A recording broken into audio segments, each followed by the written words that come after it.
गोविंद शिल्प घेऊन येत आहे एकूण 80 ट्विन बंगलोचा भव्य दिव्य पंढरपुरातील एकमेव प्रकल्प। आमच्या प्रकल्पाची वैशिष्ट्ये मनाला शांती देणारं महादेवाचं मंदिर, मुख्य रस्ता सुमारे 30 फुटांचा, अंतर्गत रस्ता सुमारे 20 फुटांचा, ग्रामपंचायत योजनेचा प्रत्येक बंगलोजला स्वतंत्र नळ, सांडपाण्याची सुरक्षित विल्हेवाट, सर्व टाइल्स ग्लॉसी आणि नामांकित कंपनीच्या, सर्व स्टेअर, खिडक्या, चौकटी सुपर ब्लॅक ग्रेनाइट, दोन्ही अटॅच बाथरूम पूर्णपणे टाइल्स, पंतप्रधान हर घर नल योजना पूर्णत्वाकडे, bathroom, basin, kitchen, CP fittings हे जगवार कंपनीचे, स्टील वर्क पूर्णपणे जिंदाल कंपनीचे, 1000 लिटर पाण्याची टाकी, 150 लिटर सोलर वॉटर हीटर सोबत वॉटर प्युरिफायर, प्रत्येक बंगलोजला स्वतंत्र पार्किंग, दर्शनीय भाग पूर्णपणे डॅटो टाइल्स, टाटा प्रवेश कंपनीचे आकर्षक भक्कम दरवाजा, फुटी उंचीचे सुरक्षित कंपाऊंड। मग विचार काय करताय? गोविंद शिल्प, पत्ता गट नंबर 95, हॉटेल अंगण शेजारी, टाकळी रोड, पंढरपूर। ताज्या घडामोडी पाहण्यासाठी आमच्या YouTube चॅनलवरील PVR म्हणजेच पंढरी वार्ता या न्यूजला सबस्क्राइब करा आणि शेजारील बेल आयकॉनवर क्लिक करा।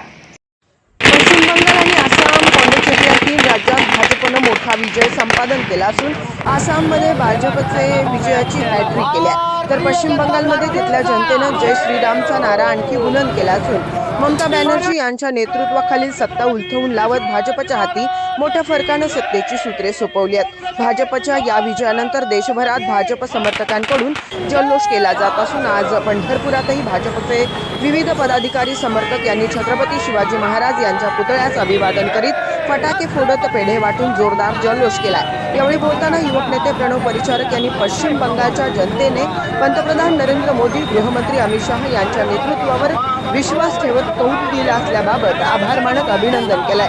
तर यावेळी बोलताना भाजपचे तालुकाध्यक्ष सुभाष मस्के यांनी आज संपूर्ण देश कमळमय झाला असल्याचं सांगत येणाऱ्या काळात इतर राज्यात देखील भाजपच्या हाती जनता सत्ता सोपवेल असा विश्वास व्यक्त केलाय। यावेळी भाजपचे विविध पदाधिकारी, कार्यकर्ते मोठ्या संख्येने उपस्थित होते।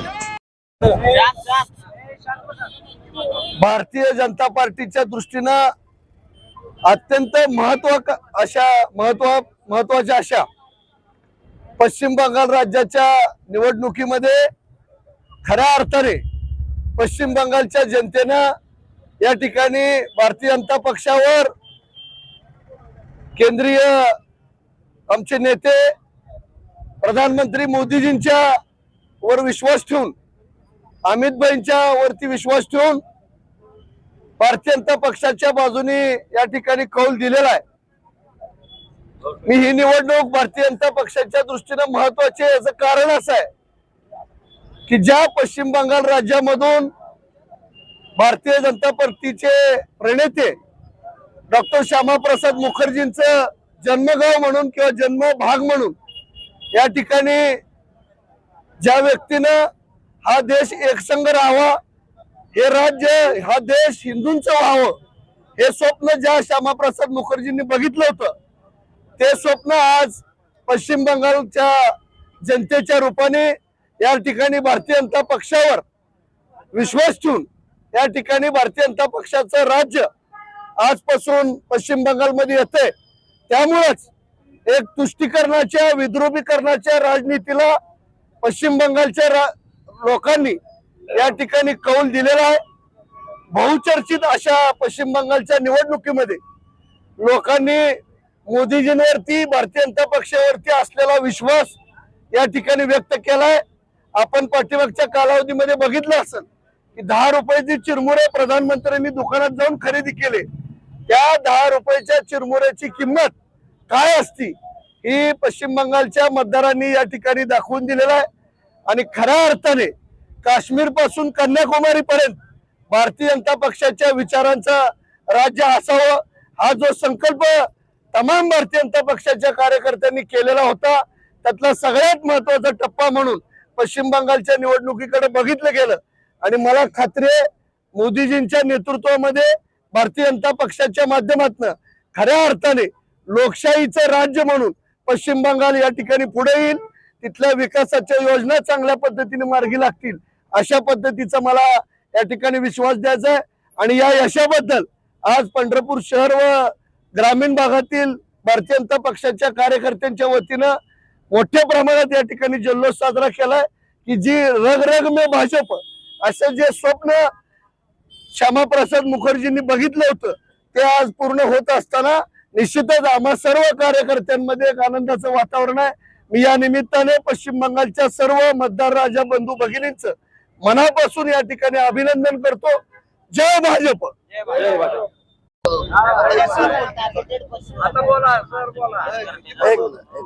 आज आज भारतीय जनता पार्टी पंढरपूर शहर व तालुक्याच्या वतीने आदरणीय भारतीय जनता पार्टीचे नेते प्रशांतराव परिचारक साहेब व आमदार समाधानदादा अवताडे यांच्या मार्गदर्शनाखाली आज 5 राज्यापैकी 3 राज्यामध्ये स्पष्ट बहुमत आणि तामिळनाडू मध्ये सुद्धा युती करून त्या ठिकाणी मोठे यश संपादन केलेलं आहे.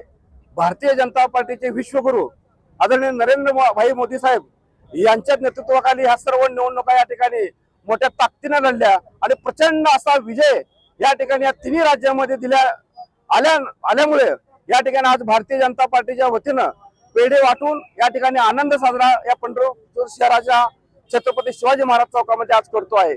खरं तर पश्चिम बंगाल सारखं एक अतिशय महत्वाचं राज्य, ज्या राज्यामध्ये डॉक्टर श्यामाप्रसाद मुखर्जी यांची कर्मभूमी जन्मभूमी आहे आणि त्यांच्या मनातील स्वप्न खऱ्या अर्थानं आज या ठिकाणी भारतीय जनता पार्टीच्या तमाम पदाधिकारी कार्यकर्त्यांनी या ठिकाणी पूर्ण केला आहे.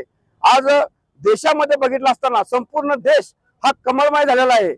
अपवादात्मक 2-3 राज्य सोडली तर आज काश्मीर पासून कन्याकुमारी पर्यंत या ठिकाणी भारतीय जनता पार्टी नरेंद्रभाई मोदी साहेबांच्या नेतृत्वाखाली भक्कमपणे या ठिकाणी काम करते आहे आणि येणाऱ्या काळात सुद्धा राहिलेल्या राज्यामध्ये तळागाळापर्यंत भारतीय जनता पार्टीचे पदाधिकारी पक्षाचं काम पोहोचवतील आणि असाच विजय उत्सव 1947 पर्यंत हा विजय उत्सव साजरा करत असून 2047 ला या ठिकाणी खऱ्या अर्थानं भारतीय जनता पार्टी किंवा भारत हा जगातला सगळ्यात बलाढ्य आणि शक्तिशाली देश असेल हे या माध्यमातून मी आपल्याला सांगू इच्छितो. भारतीय जनता